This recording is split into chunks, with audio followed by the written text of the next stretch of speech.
With GMS Fresno camp, say all praises due to Yahweh Bashim Yahushua, double honors to the elders of GMS, and all the brothers doing the work in truth and sincerity. What we're going to do right now is to bring out some articles on some current events. You want to bring out the first?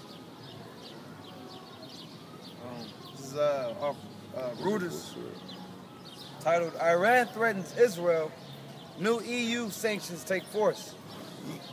Hey, y'all brothers speak up though, man. Hey, can you read it, Art? I ain't trying to be loud. Yeah, it says Iran announced missile tests on Sunday and threatened to wipe Israel off the face of the earth if the Jewish state attacked it, brandishing some of its starkest threats on the day Europe began enforcing an oil embargo and harsh new sanctions. All right, what's going on is this is propaganda through Reuters, one of the mainstream media. They're going to use the television, they're going to use the newspapers and the internet to hype this war up, because Iran never said that they were going to wipe Israel off the map. That's newspeak. That's something they took something Ahmadinejad said at a UN meeting, and they changed all the words around and said what they wanted to say, and then pinned it on him so that they could get this war crack. So they'll have a reason to go in and try to take control of that oil over there, like they're doing throughout the Middle East, like they did in Iraq. Huh? They had 8. Like they did in policy, and then get a speaker of his life in Libya, like they're trying to do in Syria. They're not going. You don't see any conflict where there's no oil. They're trying to subdue the whole Middle East because it's an oil-rich area.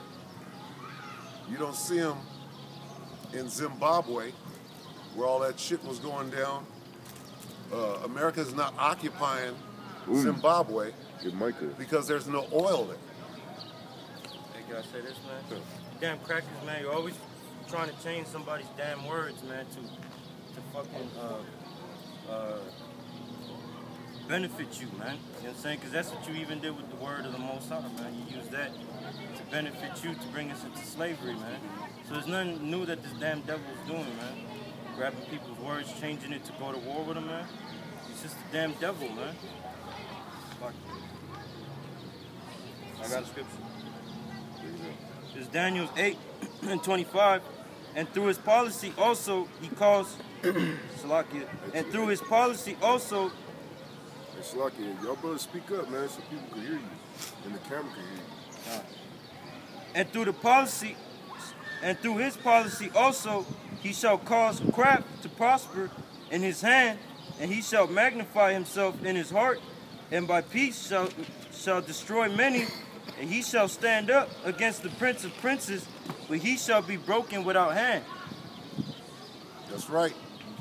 Through his policy right now is to demonize these other nations and spread this propaganda, such as weapons of mass destruction that never existed in the first place, as a precursor, as an excuse to go in and take somebody's natural resources. That's what this cracker does. That's what this Edomite does. That's his MO, his modus operandi. Micah 2:1. Woe to them that devise iniquity and work evil upon their beds. When the morning is light, they practice it because it is in their power of their hand. And they covet fields and take them by violence, and houses and take them away. So they oppress a man and his house, even a man and his heritage. Is that not what this white man is doing? Coveting fields and taking them by force? Is that what it is? Yeah. Is that not what he's doing in the Middle East right now? Still, just like he did here in America? This is how America was founded. The white man came over here and stole the land and killed the people and took all the gold back to the cathedrals in Spain. This is Psalms 10 and 4. The wicked, through the pride of his countenance, will not seek after the Most High.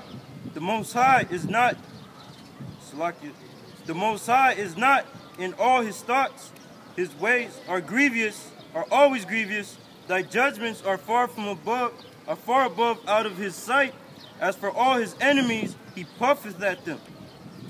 This Edomite believes he is God. He doesn't believe in God. He believes he is God. So he believes he can do whatever he wants to, and everybody's got to bow down to what his policy is.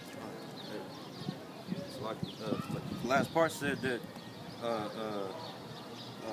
like it says, as for his enemies, he puffeth at them. I'm saying that's what he's doing, man. He puffing himself at all these other nations, man. Like Iran, trying to blame them for saying some shit they never said, man. You know what I mean? Or they might have said. You know what I'm saying? He'll puff at them like ain't nothing could be done to this devil, man. But you know actually, but you about to get destroyed, man. You goddamn fucking elites, man. Hey, can you give me Micah 2 and 3 and what's the scripture you holding? I'm already done. Psalms what? Psalms 10 and 4. I'm gonna look up the word puff it. Just get over finish up Micah 2 and 3. 10 and 5. Psalms 10 and 5? Yeah. You wanted Micah what? 2 and 3. It's Micah 2 and 3. Therefore, thus saith the Lord, behold, against this family do I devise an evil, from which ye shall not remove your necks, neither shall ye go haughtily, for this time, Salakia, is evil. That's right. This family, is that what it said? Let me read it again. Micah 2 and 3. Therefore, thus saith the Lord, behold, against this family do I devise an evil. Against this family. What family is that? That's the family of these Edomites. What is it, 12 tribes of Edom? No, it's 4. Forget. That's the whole family. Hey, but to prove that it's talking about families, you can get Amos 3. I mean, it's talking about nations a lot. Yeah, kind of. The Most High said, against this family shall I devise an evil. Do I devise an evil from which ye shall not remove your necks? The Most High is going to put your red neck in a vice. And there's nothing that you could do to escape it. I got the blue letter from Psalms 10 and 5. The word puff it comes from the Strong's 8:63 and 15. The Hebrew word pawak, or pawak.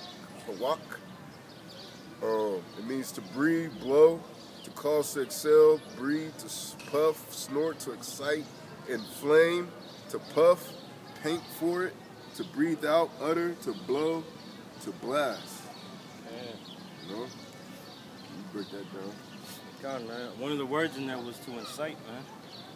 You know what I'm saying? To blast. Can you read some of the words again?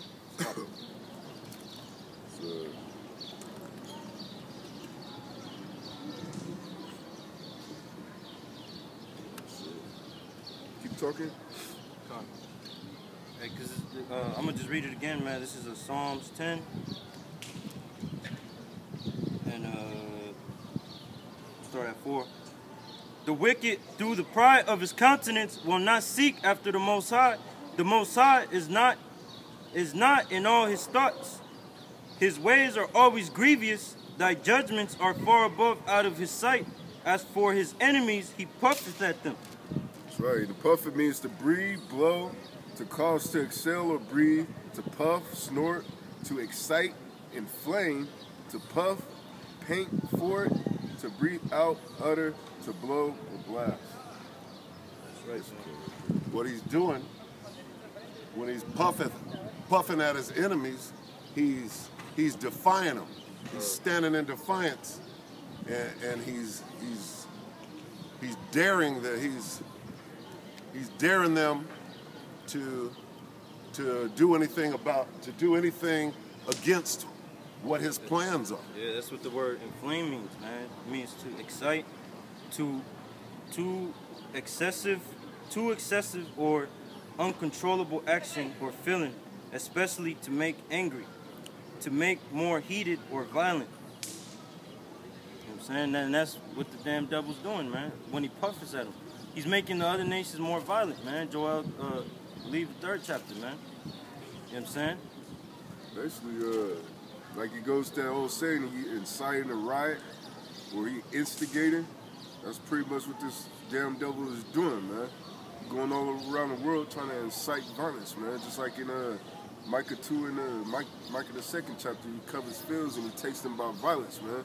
That's the reason why you go to these other countries, you got these agent provocateurs trying to incite violence so they could say that they need to go in there to overthrow the country, as you saw with Libya, and now you're seeing with Syria. What they do is they find some people that are dissatisfied with the government, and then they fund them. They give them weapons, they give them uniforms, and then they give them aid in going against their government.